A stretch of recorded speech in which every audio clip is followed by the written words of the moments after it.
selain itu lebih banyak faktanya deh ini kayaknya Kang Ridwan. Faktanya, fakta apa ini? Ya, ini menciptakan ekosistem politik, sebuah entropi baru gitu ya di Kabupaten Bogor, sehingga lebih mencerdaskan masyarakat Kabupaten Bogor ini menurut Keputusan banyak Dapil, banget. kan gitu, keputusan DPT, Iya, kan gitu, DCT, iya, banyak kan? iya. Welcome to podcast KPU Corner. Bismillahirrahmanirrahim. Assalamualaikum warahmatullahi wabarakatuh. Hai teman pemilih, selamat datang di KPU Podcast KPU Corner Kabupaten Bogor. Bersama saya Heri Setiawan. Hari ini kita sudah kedatangan tamu undangan kita, Bapak Ridwan Arifin, dari anggota Bawaslu Kabupaten Bogor. Nah, beliau juga adalah Ketua Panwaslu Kabupaten Bogor waktu Pilkada 2018, Bupati dan Wakil Bupati serta Pilgub Jawa Barat di Kabupaten Bogor. Dan selamat datang nih Pak Ridwan Arifin. Ya, terima kasih Pak Heri atas undangannya, walaupun mendadak ya. Habis rapat langsung kita diculik ke sini kan, luar biasa ini Pak Heri. Tapi sebenarnya bukan mendadak, kan sudah diagendakan sejak lama sebenarnya. Okay. Tapi baru ketemu waktunya baru sekarang. Habis rakor kita tembak aja langsung isi podcast kita nih. Iya, luar biasa. Gimana kabar Pak Heri? Alhamdulillah sehat Kang Ridwan. Jadi memang ini salah satu aktivitas KPU hari ini dengan sosialisasi lewat media sosial, YouTube channel KPU Kap Bogor, dan mudah-mudahan dengan YouTube channel ini, media sosial YouTube ini bisa menjangkau banyak pemilih pemula ya, khususnya pemilih milenial di Kabupaten Bogor. Itu luar biasa memang, ruangannya, programnya juga luar biasa Pak Heri, mantap lah. Ya biasa di luar juga sebenarnya, karena jadi luar biasa gitu. Kalau di dalam dulu nggak akan jadi luar biasa. Ya kita ngobrol santai aja nih Pak Ridwan. Siap Pak Heri. Salah satu aktivis yang kemudian menjadi komisioner Bawaslu Kabupaten Bogor. Bisa diceritakan nih Kang Ridwan, perjalanannya mulai dari lahir di mana, besar di mana, kemudian sekolah di mana, dan perjalanan sehingga kemudian hari ini menjadi anggota Bawaslu Kabupaten Bogor. Baik Pak Heri, sebenarnya kan pada posisinya saya memulai, tadi kalau bisa tanya Pak Heri itu lahir di mana, posisinya ya saya lahir di Bogor, tepatnya di Kecamatan Ciampea ya. Itu di klinik apa di rumah bersalin atau di ini tukang yang urut itu, tukang ini apa Pak Raji? Bapak Haji. Kebetulan saya waktu itu ada surat kelahirannya dari bidan. Oh dari bidan, oh berarti lahirnya bidan kan? Iya bidan, oke, alhamdulillah. Bidan, kebetulan setelah itu saya sekolah SD, TK, dan SD biasalah di SD Ciampea 1, Negeri Ciampea 1. Terus selanjutnya saya pun juga SMP di Negeri 2 Ciampea.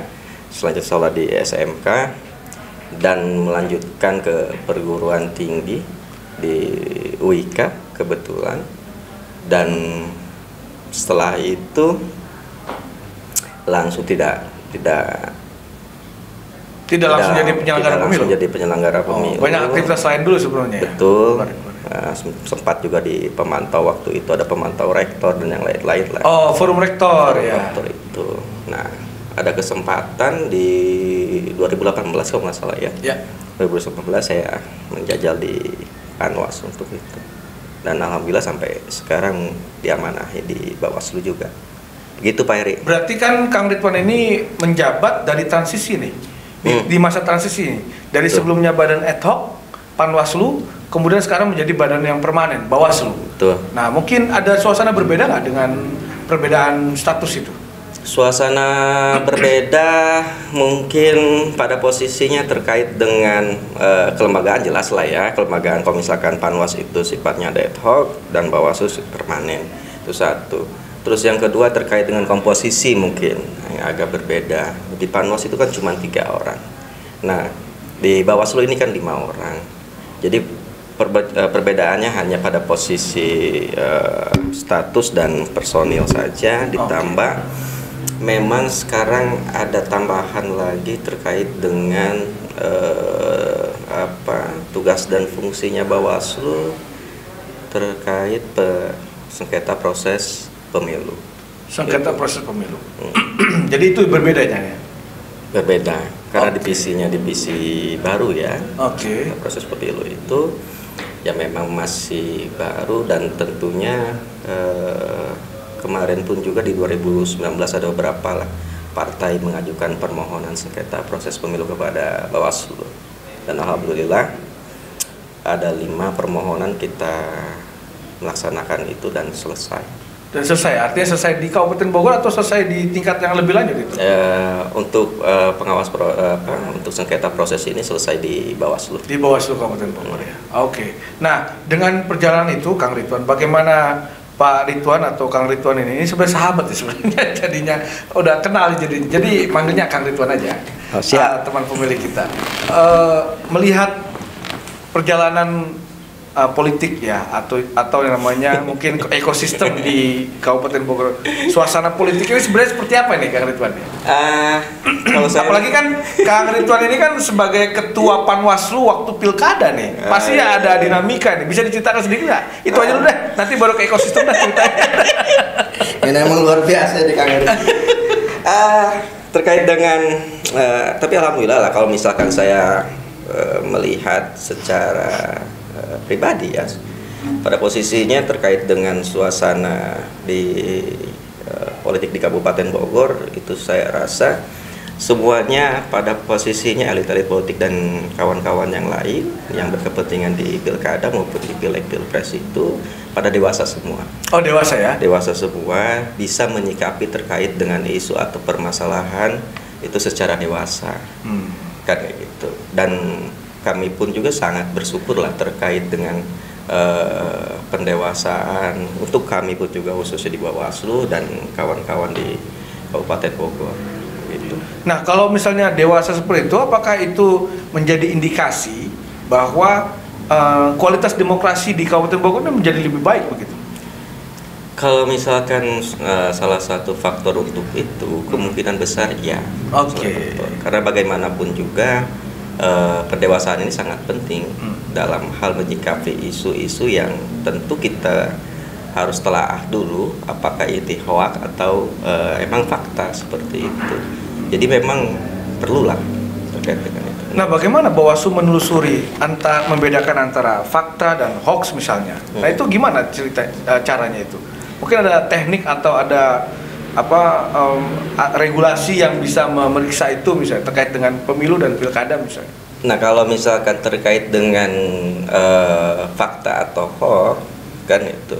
Nah, tentu kita pun juga harus bekerja sama dengan kepolisian dalam hal ini karena karena jujur saja di Bawaslu itu tidak ada alat terkait dengan pendeteksi ini informasi yang akurat atau tidak.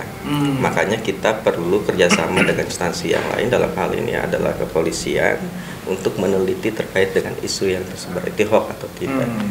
Nah, seperti itu.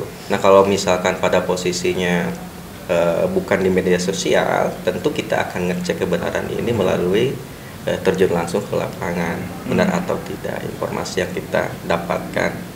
Begitu Kang. Dalam perjalanannya ada ditemukan nggak setelah dilakukan penelusuran ternyata oh ini hoax, setelah dilakukan penelusuran oh ternyata ini fakta, lanjut apa berhenti misalnya? Kalau misalkan terkait dengan laporan itu terkait dengan media hoax atau tidak di Bawaslu Kabupaten Bogor itu belum ada ya. Oh, belum ada. Kemarin, tetapi kalau menyerempet terkait dengan isu-isu yang tadi terkait dengan hoax mungkin di tahun 2019 itu ada salah satu ibu-ibu yang menyebarkan bahwa salah satu pasangan calon kan kayak gitu informasi hoax lah, menyebarkan informasi hoax ya dan kayak gitu dan infonya itu ada di Kabupaten Bogor.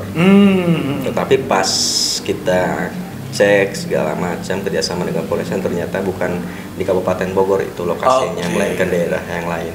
Iya. Artinya memang awalnya diduga di Bogor, ternyata bukan di Bogor. Tuh. Nah, berarti selain itu lebih banyak faktanya deh nih kayaknya Kang Ridwan. Fakta apa ini? Ya artinya ini kadang sedap-sedap ini hari ini kan. Ya kemudian ya kalau jadi fakta kan kemudian dia bisa jadi menjadi lebih menarik begitu untuk kita diskusikan sebenarnya. Tapi saya nggak mau masuk materi yang soal itu ya. pokok materinya kita ngobrol santai di sini. Nah, dalam perjalanannya misalnya, Kang Ridwan ini kan sekarang di Bawaslu ya, dan Tuh. kita tahu sendiri pemilu di 14 Februari 2024 masih sekitar 2 tahun lagi ya, satu tahun lebih, kurang dari 2 tahun. Nah, bagaimana aktivitas Bawaslu dalam melakukan persiapan menjelang pemilu 2024? Oke, Kang Heri, sebenarnya terkait dengan persiapan kita sudah, ya kalau saya pada posisinya kita masih menggunakan bahwa pemilu itu meyakini bahwa tanggal 14 Februari 2024. Nah, terlepas nanti seperti apa keputusannya di atas, ya kita ikut saja kan itu. Nah, terkait dengan persiapan bahwa pada posisinya kami sudah kemarin pun juga silaturahmi ke partai politik, dua peserta pemilu tahun 2019. Itu ada beberapa hal yang memang kita silaturahmikan terkait dengan kemungkinan besar karena Undang-Undang 7 dan Undang-Undang 7 2017-nya itu pun juga tidak ada perubahan sampai hari ini, dan kemungkinan regulasinya pun juga itu tidak banyak berubah. Kemungkinan pada posisinya hanya PKPU atau Perbawaslu yang akan diubah. Oke. Tuh. Terus yang kedua terkait dengan selain sosialisasi persiapan itu, regulasi, kami pun juga menyampaikan kepada partai politik bahwa kami mempunyai program kegiatan lah. Ya. Kegiatan yang dirancang oleh Bawaslu untuk persiapan itu. Contoh misalkan khususnya di divisi sengketa itu melaksanakan kajian sengketa proses pemilu KASEP. Oh, KASEP ya. KASEP. Nah, KASEP ini sudah berjalan 2 tahun. Ini tahun yang kedua. Tahun yang pertama ini ada perbedaan memang di KASEP ini. Di tahun pertama kita pesertanya itu bersifat umum. Oke. Bersifat umum, jadi mahasiswa umum lah, siapapun juga bisa masuk.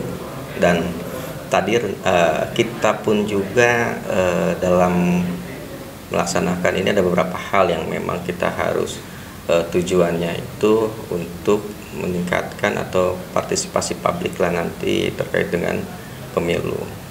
Dan yang kedua itu terkait dengan sama saja materi KASEP juga, tetapi yang membedakan antara lain adalah pesertanya. Oh, pesertanya di tahun ini. Tahun ini pesertanya. Nah, kita peserta di KASEP ini khusus untuk partai politik di peserta pemilu tahun 2019. Nah, itu hanya membedakan pesertanya saja. Nah, kenapa memilih partai politik itu sebagai peserta? Karena kan kita sama-sama tahu Pak Heri pun juga penyelenggara, dan tahapan pemilu itu akan dilaksanakan di tahun ini. Ya. Sedangkan verifikasi partai itu bulan Agustus tahun 2022. Tahun ini ya, khususnya. Nah, tentu dalam hal tahapan ini biasanya divisi sengketa itu banyak permohonannya terkait dengan permohonan sengketa di awal tahapan, terus pertengahan dan nanti akhir. Kan gitu. Nah, makanya kita ada kewajiban terkait dengan memberikan informasi kepada teman-teman partai politik di tahun 2019. Bagaimana caranya, kan seperti itu mengajukan permohonan, kan itu apa yang membedakan antara sengketa proses dan sengketa hasil. Itu menurut saya sangat penting ya, selain menambahkan wawasan terkait dengan keilmuan nantinya. Mungkin itu Pak Heri. Jadi partai politik ini dibekali pengetahuan regulasi ya. Betul. Untuk memahami lebih dalam soal fungsi dan peran dari Bawaslu. Betul. Ini tujuannya untuk menghadapi KPU atau untuk kebaikan partai politik sendiri sebenarnya? Nah, memang tidak ada itu rencana menghadapi KPU atau tidak. Sebenarnya tidak ada program KASEP pun atau program yang lain di Bawaslu pun juga. Sebenarnya KPU pun juga tidak berhadapan lah ya, tidak lah, tidak sebagai ada yang mitra soalnya ya, sebagai mitra kan, ya. kalau mitra itu kan tidak ada yang berhadapan. Selain itu memang kami sih inginnya bahwa partai politik itu karena gini, divisi sengketa itu adalah divisi baru di Bawaslu. Oke. Divisi baru. Biasanya teman-teman peserta pemilu. Dulunya itu masuk divisi mana itu sengketa itu? Dulu itu nggak ada ya. masuk. Jadi nggak ada sengketa memang, sebenarnya. Ini baru memang. Ini barang baru dan tentu barang baru ini harus kami sampaikan ke teman-teman partai politik bahwa Bawaslu mempunyai tugas yang lain loh selain pengawasan dan penanganan pelanggaran kan itu. Apa itu terkait dengan sengketa proses pemilu. Seperti apa mengajukannya? Apa misalkan dasarnya Bawaslu mengadakan persidangan misalkan proses ini? Apa dasarnya kita sampaikan juga di KASEP itu. Jadi bedanya antara sengketa proses dan sengketa hasil tuh pasti ada bedanya ya. Dan pasti prosedurnya beda juga gitu ya. Beda juga. Jangankan prosedur, jangankan prosedur lah kita bicara. Terkait dengan wewenang lembaga pun juga saya berbeda. Oke. Nah, sengketa hasil tentu dalam hal ini adalah wewenangnya MK, Mahkamah Konstitusi. Sementara sengketa proses ada di Bawaslu. Di Bawaslu. Berjenjang, secara berjenjang ya, Kang Ridwan. Kenapa? Secara berjenjang ya, kewenangan itu ya. Betul, secara berjenjang. Sampai ke Bawaslu RI ya. Sampai Bawaslu RI. Nah harapannya ini saya boleh kasih opini sedikit ya ini soal apa namanya kegiatan sengketa proses pemilu. Ini menarik ini, karena dengan KASEP ini teman pemilih kita bisa melakukan diseminasi soal informasi, regulasi dan juga soal kepemiluan yang lebih luas. Kalau selama ini masyarakat tuh tahunya kemudian ya hanya sekedar datang ke TPS, nyoblos, sudah gitu pulang, selesai. Betul. Apa namanya, kelingking ditandain biru misalnya, tinta biru, selesai. Padahal sebenarnya bagi peserta pemilu juga sama. Mendaftar, ada di surat suara, dicoblos, syukur alhamdulillah dapat coblosannya banyak, jadi dilantik. Atau kalau misalnya kurang ya berarti dia menerima. Atau, nah di sini letaknya kan baru kemudian ada sengketa kalau ada persoalan-persoalan. Betul. Nah, ini menciptakan ekosistem politik, sebuah entropi baru gitu ya di Kabupaten Bogor, sehingga lebih mencerdaskan masyarakat Kabupaten Bogor ini. Menurut Kang Rito, apakah memang ke arah sana begitu? Jadi masyarakat tuh benar-benar ditingkatkan literasi demokrasinya dan kepemiluannya, baik secara regulasi maupun secara kelembagaan gitu. Menurut saya begini, niatnya awal itu bahwa sederhana sebenarnya. Melihat pengalaman kita di 2019 itu banyak berkas permohonan yang ke kita itu banyak yang kita balikan ya untuk diperbaiki. Oke. Untuk diperbaiki. Nah, belum lagi ada juga terkait dengan pengalaman di 2019 itu. Ada permohonan ke kita terkait dengan sengketa hasil. Nah, jadi ada dua ya, sengketa proses dan sengketa hasil ya. Tentu dari pengalaman kami waktu itu ini kan berjalan dari perjalanan itu kami mengambil kesimpulan bahwa perlu adanya terkait dengan literasi tambahan, bahwa pengetahuan lah baik untuk kami pun juga di Bawaslu untuk mengecas kembali terkait dengan ingatan dan keilmuan yang kami dapat, dan juga peserta pemilu dan masyarakat khususnya. Tapi memang kalau misalkan kita bicara terkait dengan sengketa proses pemilu, ini hanya pada posisi yang tidak semua elemen atau unsur nanti di pemilu itu bisa mengajukan permohonan. Melainkan hanya pada posisi pertama itu adalah peserta. Peserta pemilu saja. Baik caleg maupun partainya. Baik caleg maupun partai. Tapi nanti caleg yang mengajukan permohonan ke menyampaikan ke partai. Yang menyampaikan per partai, nanti partai yang mengajukan ke permohonan ke Bawaslu. Jadi tetap kelembagaannya partainya ya. Betul. Yang bisa mendaftar di Bawaslu ya. Betul. Nah, ini kan sebenarnya sengketa proses ya. Betul. Prosesnya apakah bisa dimulai dari tahapan awal, misalnya verifikasi partai politik, kemudian kampanye, kemudian pungut hitung misalnya.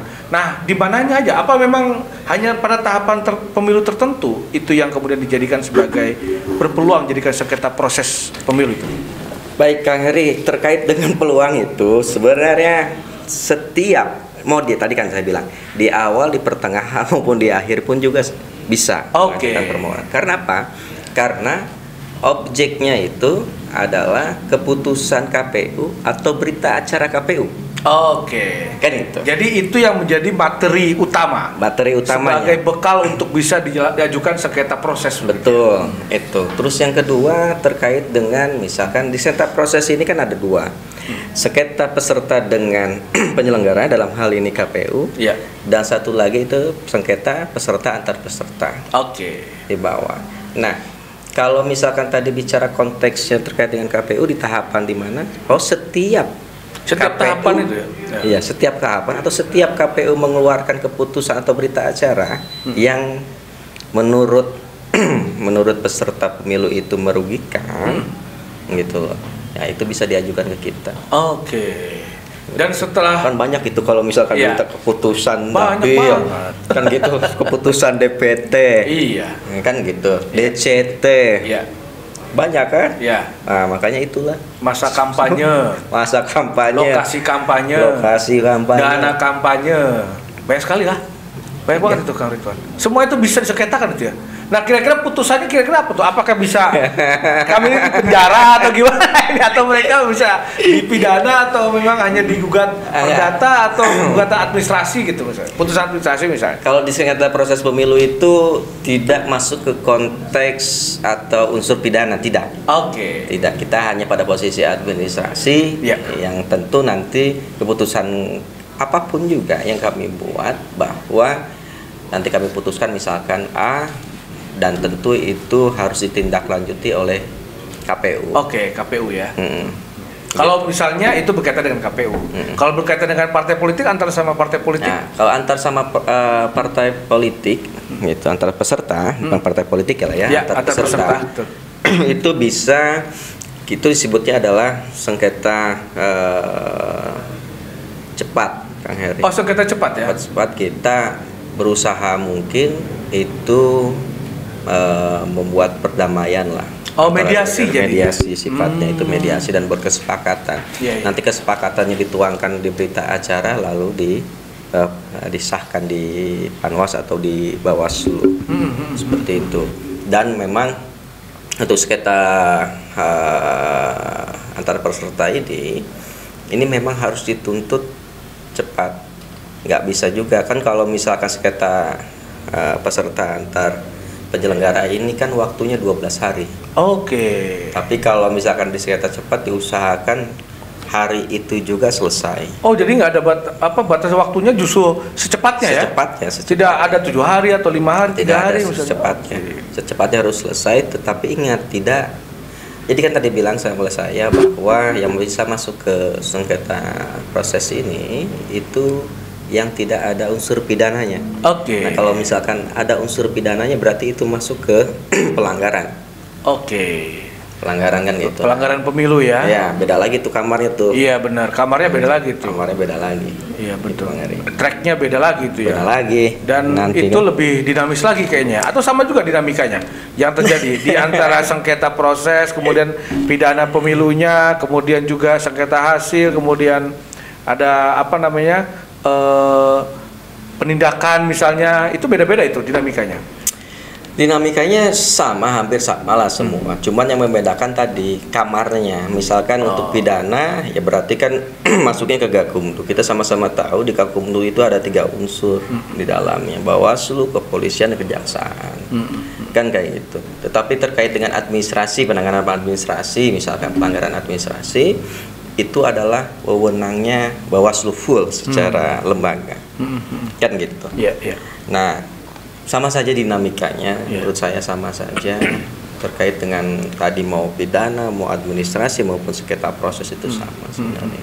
Nah, dinamikanya menurut Kang Ridwan ini, kalau soal dinamika ya, pastinya kan kemarin pemilu 2019, kemudian juga ada pilkada 2018. Bagaimana Kang Ridwan melihat dinamika yang terjadi itu di antara sebelum pas pilkada gubernur maupun bupati dan juga dengan pemilu 2019. Nah, kira-kira dinamis mana nih?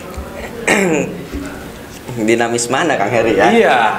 Kira-kira yang mana? Ada beberapa yang bilang wah pilkada itu ini berat karena kita semua tahu kenal ini segala macam. Sama dengan misalnya kalau pilkades itu ya, kan gak enak nih ada keluarga, ada teman, ada saudara, tetangga, dekat rumah tapi beda pilihan, akhirnya ada gesekan misalnya. Nah, kalau pilkada kan mirip-mirip tuh. Nah, beda dengan pemilu misalnya. Nah, kira-kira gimana Kang Ridwan memotret itu?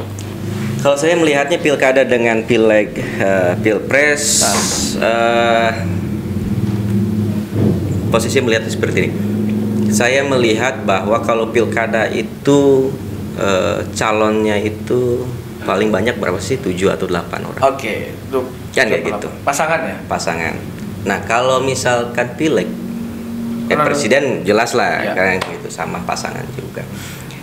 Tentu kalau pileg itu calon anggota legislatifnya itu maupun DPD-nya itu ada kan banyak. Ya, ratusan itu. Ratusan kan gitu. Nah, tentu dengan melihat calonnya, tentu pertama misalkan kalau pilkada itu terkonsentrasi di 8, di 8 pasangan calon itu ya, dan pileg itu terkonsentrasi misalkan di 100.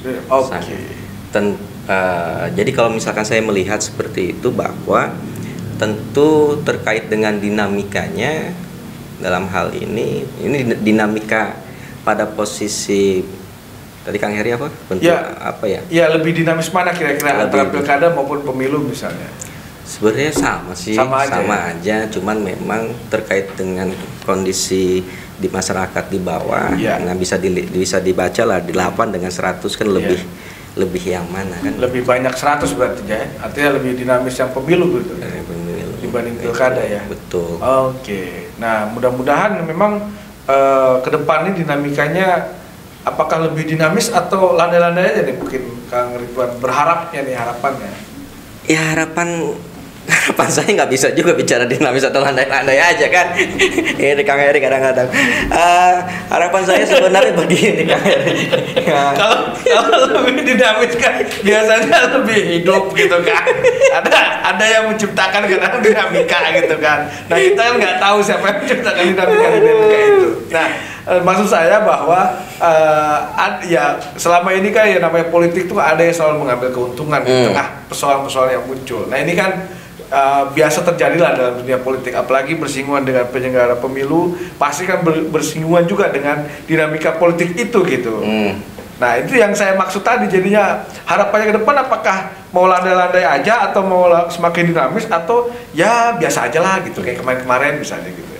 Ya, harapan saya jelas terkait dengan partisipasi masyarakat. Itu lebih meningkat lagi ya. Meningkat lagi di tahun hari ini udah 80% lebih loh, hampir 83%, 84. Oke, itu satu. Terus yang kedua terkait dengan daftar pemilih. Daftar pemilih. Harapan saya kan sebenarnya begini. Kita sama-sama tahu terkait dengan penyelenggaraan pemilu itu ada beberapa unsur di dalamnya. Pertama itu adalah unsur terkait dengan penyelenggara, dalam hal ini KPU, Bawaslu dan DKPP. Terus kedua itu terkait dengan unsurnya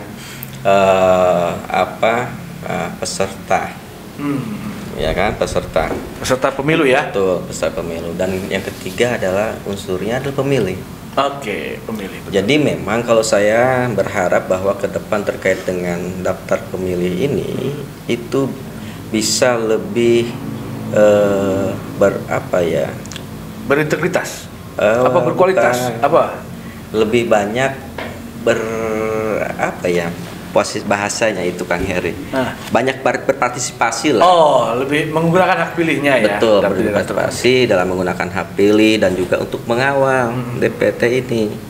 Karena untuk kepentingannya buat siapa? Bukan hanya untuk kepentingannya. Dalam hal ini kita sama-sama tahu tugasnya KPU.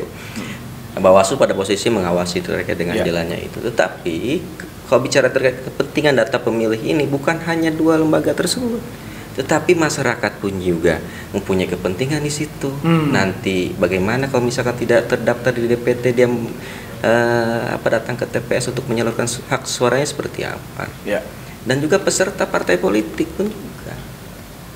Jadi artinya bahwa pemilih itu juga bisa nggak sih ke Bawaslu misalnya tidak terdaftar sebagai pemilih misalnya, bisa. Kemudian tidak bisa menggunakan hak pilihnya misalnya itu? Bisa. bisa datang ke kita mengadu lah ya, atau melaporkan terkait dengan saya tidak bisa menggunakan hak pilih itu. Tapi yang titik beratnya bahwa peserta pemilu pun juga mempunyai kewajiban terkait dengan sumbang sarannya atau masukannya di daftar pemilih ini. Karena jangan sampai daftar pemilihnya ini bermasalah. Ini elemen yang penting kan. Karena daftar pemilih ini akan menentukan berapa kertas suara yang kita cetak. Iya kan betul sekali. Jangan sampai kurang juga gitu ya. Jangan sampai kurang juga. Atau kelebihan. Gitu. Atau kelebihan. Iya, gitu. nggak boleh tuh kelebihan. Nggak boleh kan, bahaya juga. Begitu Pak Heri. Posisi harapan seperti itulah. Selain partisipasi dan juga ada kewajiban kita pun juga terkait dengan pengetahuan terkait dengan pemiluan lah ke masyarakat. Khususnya pemilih pemula. Ya, artinya kita ini sebagai penyelenggara pemilu ya, baik KPU maupun Bawaslu dan juga ada DKPP. Selain itu juga peserta pemilunya, partai politik ya khususnya, dan juga pasangan calon presiden dan calon DPD itu punya kewajiban yang sama untuk melakukan edukasi kepada pemilih ya. Untuk melakukan mengajak mereka untuk mengecek misalnya sudah terdaftar sebagai pemilih atau belum. Kemudian juga ayo gunakan hak pilihnya misalnya. Nah, kira-kira yang terakhir ini mungkin nih Kang Ridwan ini. Ini kan menjadi persoalan. Apa itu Kang Heri? Ya, politik uang nih. Bagaimana Kang Ridwan melihat politik uang di Kabupaten Bogor ini? Kalau politik uang di Kabupaten Bogor sebenarnya untuk pengalaman tahun kemarin kan ada beberapa yang dilaporkan ke kami terkait dengan politik uang. Tetapi ini kan masuknya ranah pidana ya. Ranah pidana itu masuk ke Gakumdu. Dan kami pun juga baik Bawaslu, baik Kejaksaan maupun Kepolisian itu menjalankan semuanya proses yang ada. Saya mau mengajak diskusi Kang Ridwan ini bahwa ini kan yang merusak demokrasi sebenarnya salah satunya adalah politik uang ya. Betul. Nah, sehingga kita sama-sama punya kewajiban untuk mengeliminasi ini. Jadi menghilangkan politik uang, tapi juga mengedukasi masyarakat agar tidak terhipnotis dengan uang yang diberikan. Nah, kira-kira ada tips dan pesan nggak misalnya dari Kang Ridwan sebagai pengawas badan pengawas pemilu terkait dengan politik uang ini? Kira-kira gimana pesan buat teman pemilih kita? Ya, harapan saya sebenarnya politik uang itu salah satu faktor yang merusak kualitasnya demokrasi. Bayangkan oleh Kang Heri berapa banyak uang yang dikeluarkan oleh si Anu misalkan untuk meyakinkan pemilih, membeli hak pilihnya, dan setelah membeli beliau sudah misalkan duduk di kursinya sudah terpilih itu dia akan meninggalkan. Ya wajar saja karena mereka berpikir bahwa suara Anda sudah saya beli gitu ya. Kan kayak gitu. Nah, harapan saya kalau misalkan kita ingin sama-sama menjaga demokrasi ini, kita harus sepakat untuk sama-sama berpikir bahwa kita menolak politik uang. Bayangkan oleh Kang Heri, selain yang tadi disampaikan, terus yang keduanya,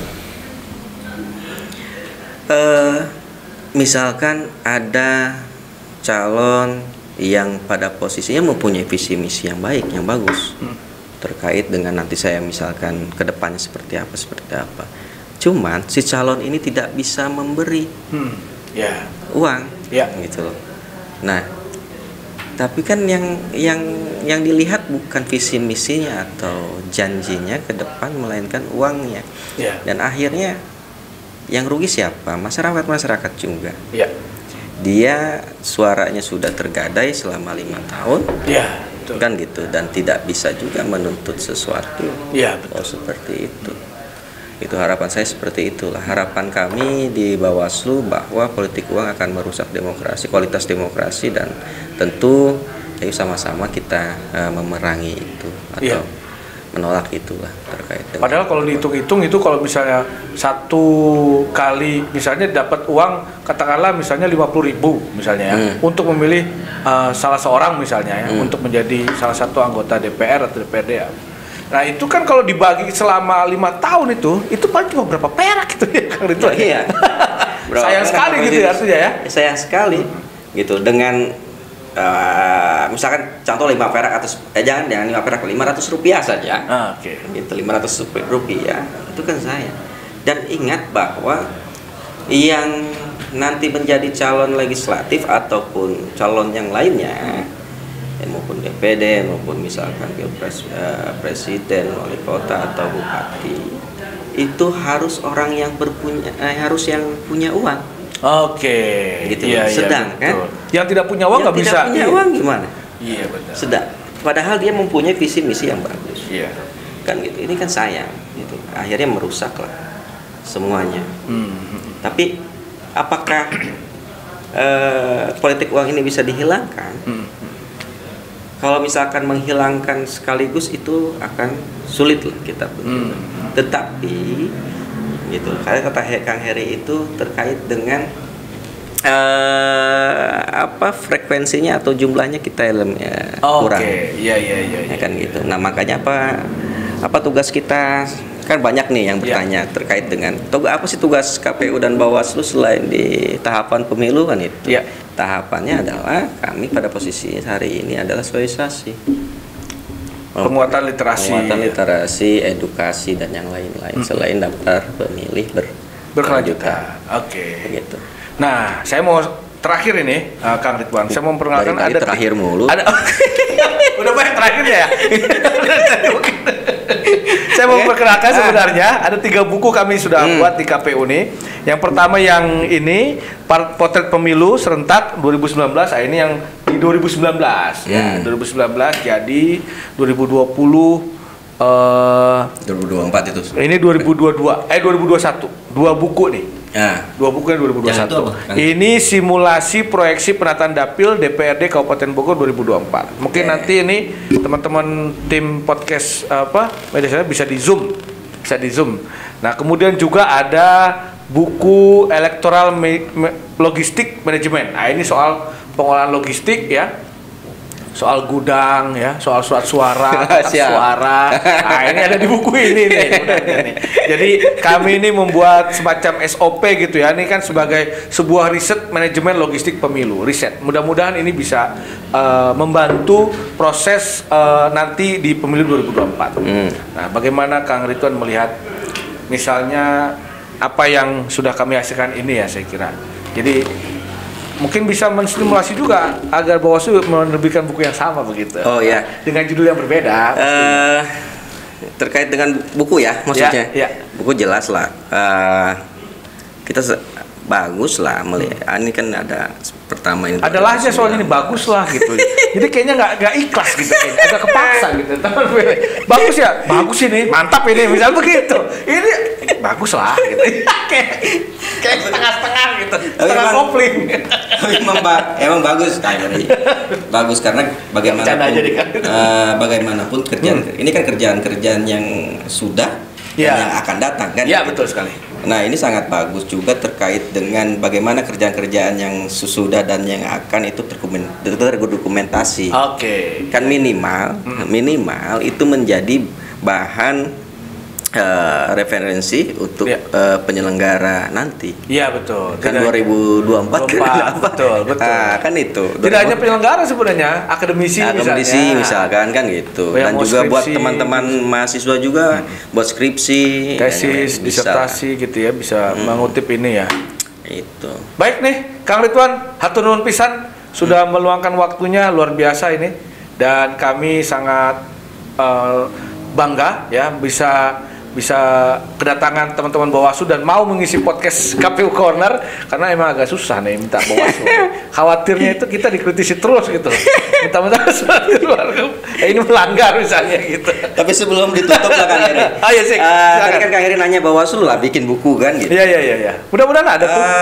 Rencana Bawaslu Kabupaten Bogor itu divisi sengketa ya. Iya. Insya Allah habis lebaran lah kita launching buku. Oh, launching buku ya? Launching buku. Berarti sekarang lagi dalam proses digarap, ditulis nih? Insya Allah lagi. Mudah-mudahan lah habis lebaran ya.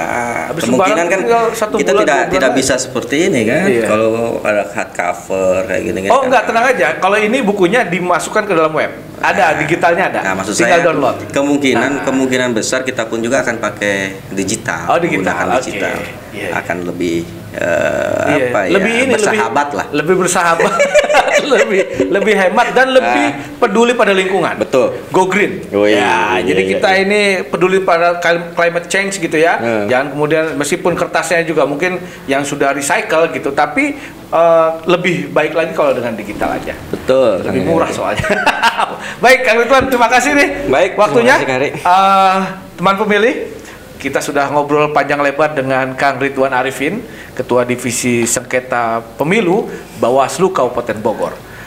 Jangan lupa like, subscribe, dan share serta komen akun YouTube KPU Kabupaten Bogor dan juga media sosial yang ada di KPU Kabupaten Bogor.